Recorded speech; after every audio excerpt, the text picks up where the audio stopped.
Last January 16, Paul George destroyed the Shai-Gilgeous-Alexander and OKC Thunder with clutch baskets that sealed the win for the Los Angeles Clippers. As you can see here, PG methodically destroyed SGA with his offense, making it clear that he was still in his prime as far as his offense is concerned. He was consistently shooting over the smaller guard and was incredibly aggressive at attacking SGA's defense. Then, in a clutch moment, PG took the ball from SGA and proceeded to go for a Kobe-like reverse dunk that sealed the win for the Clippers. This would lead some people to think that the harsh truth about the PG and SGA trade is that the Clippers won it. Then again, that's not entirely the picture. During the 2018-19 season, PG was with the Thunder and had his best season as a professional, finishing third in the MVP ballot behind only Giannis Antetokounmpo and James Harden. Meanwhile, SGA was just a rookie on a rebuilding Los Angeles Clippers team that probably wasn't going to build around him. But the 2019 offseason happened. Fresh off a Finals MVP performance for the Toronto Raptors, Kawhi Leonard chose to go to the Clippers instead of the Lakers, under one condition. He wanted the Clippers to make a move to acquire Paul George from the Thunder. OKC was willing enough to rebuild by giving George up in exchange for Gilgeous-Alexander, who showed talent during his rookie season. But no one really thought at the time that SGA was going to be a superstar. At most, people thought that he had what it took to become an all-star point guard and a defensive gem because of his length and athleticism. The two parties got what they wanted. The Clippers were able to form a two-way wing duo composed of Leonard and George. Meanwhile, the Thunder jump-started the rebuilding process by trading away PG and even Russell Westbrook to get SGA and a lot of first-round draft picks. Of course, the goal of the Clippers was to win a championship with the duo of Kawhi and PG, but that hasn't happened yet. On the other hand, OKC wanted to start fresh by building around SGA and making the playoffs, which hasn't happened since 2020. Nearly 5 years since the trade, neither team has been able to achieve its goals so far. The Clippers struggled with the health of Leonard and George while looking for a third guy who could help alleviate the pressure off of them. Meanwhile, the Thunder struggled with the team's youth and were more focused on gathering enough pieces for the future to become playoff contenders once more. But while neither team has been able to achieve its goal, a lot of things happened between 2019 and now.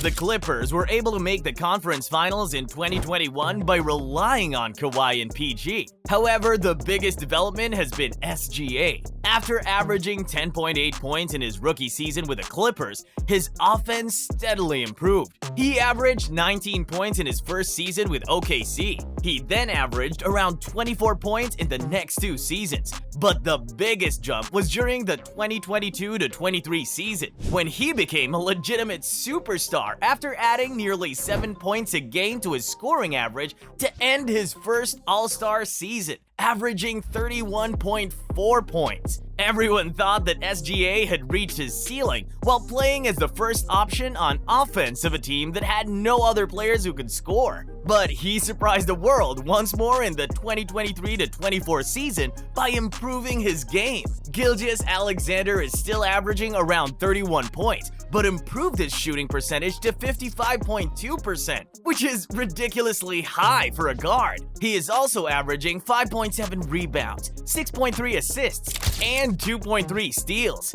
These are Michael Jordan's numbers, and it seems like SGA can sustain his performance all season long. But his numbers aren't the only thing that's Jordan-esque about him. He won the December 2023 Player of the Month award with Jordan-like moves that he has perfected since coming over to the Thunder. SGA can pull off spinning fadeaway jumpers in a hurry, such as the one that he hit over the Denver Nuggets in the clutch. His bread and butter is his ability to use shifty moves to get to the basket, but he has also perfected nifty dribbles that allow him to create space and shoot over players like Anthony Davis. SGA has mastered the art of getting to the basket at will and creating shots from the mid-range to counter defenses that are looking to block the paint. SGA's incredible rise as a high-scoring do-it-all guard for the OKC Thunder, in hindsight, may have had the Clippers questioning their decision to trade him for PG nearly 5 years ago. It makes sense from a numerical standpoint because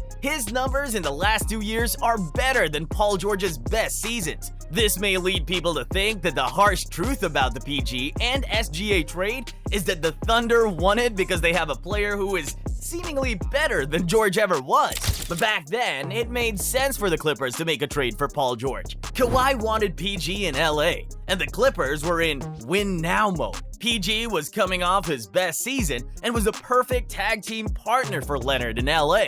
Meanwhile, Gilgeous-Alexander was an unproven rookie who didn't show any signs that he would average 30 points a game in the future.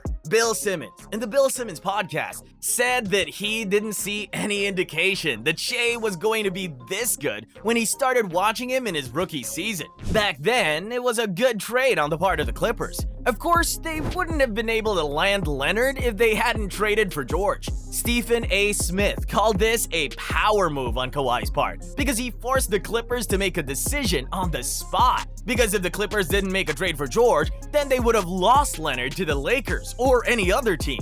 Basically, the only reason why the Clippers landed Kawhi was because they were willing to make a move to acquire PG. Former Clippers head coach Doc Rivers in the Bill Simmons podcast admitted that he was happy about the trade back then because they were getting both Leonard and George by giving up SGA. But at the same time, Rivers sort of regretted trading SGA because he knew that this kid had the makings of a star. He probably didn't think that he would average 31 points a game, but he probably saw that SGA had the makings of a stellar big guard who could make an impact on the floor. Rivers didn't even want to trade him to the Thunder, but he had no choice because Shai was the main piece that OKC wanted in that PG trade. Without SGA in that trade, the Thunder wouldn't have budged. And if the OKC didn't want to trade George, then the Clippers wouldn't have acquired Leonard. As far as a lot of fans were concerned back then, the Clippers seemingly won that trade because they got the two star players that they wanted to get in 2019, while trading away a player who was unproven.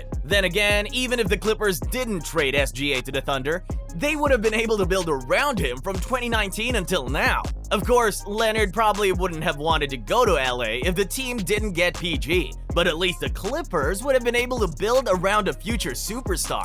Meanwhile, the Thunder would have traded George elsewhere because there's no way that OKC wasn't going to try to enter a rebuilding era. In hindsight, the two teams won that trade. The Clippers landed Kawhi and PG, whereas the Thunder got a legitimate superstar talent to build around and even got a lot of draft picks that allowed the franchise to fast-track its rebuild era. Right now, the two teams haven't reached their goals yet, but they are getting there. The Clippers are on a roll after adding James Harden. George is now more focused on the offensive end because his teammates can pick up the slack. Meanwhile, the Thunder team during the 2023-24 season is on track to finish as one of the top teams in the West and is ready to make a return trip to the postseason for the first time since 2020. OKC might not be ready to win a championship this season, but these two young guys could give anyone in the West a good scare in the playoffs. But the biggest question here is whether or not the Clippers can win it all. The only reason why they have made that trade in 2019 was to enter a win-now era,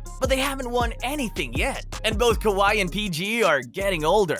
On the other hand, the Thunder had a more long-term approach in making that trade by stocking up on draft picks and allowing SGA and the other young pieces to grow and develop. They aren't looking to win the championship this season, but are seemingly preparing the foundations for a championship run in the next 3 to 5 years. So the harsh truth about the PG and SGA trade is that if the Clippers don't win it all this season, then it is likely that the Thunder will win that trade in 2019 because OKC still has a good window of around 3 to 5 years to try to win a championship by building and developing around Shai. Meanwhile, the window for the Clippers is closing because we can't tell how long George and the other stars can sustain their current level of play at their age. But if the Clippers end up winning the championship this season, then the harsh truth about the PG and SGA trade is that they won that trade. At the end of the day, it all depends on how the 2023-24 season ends.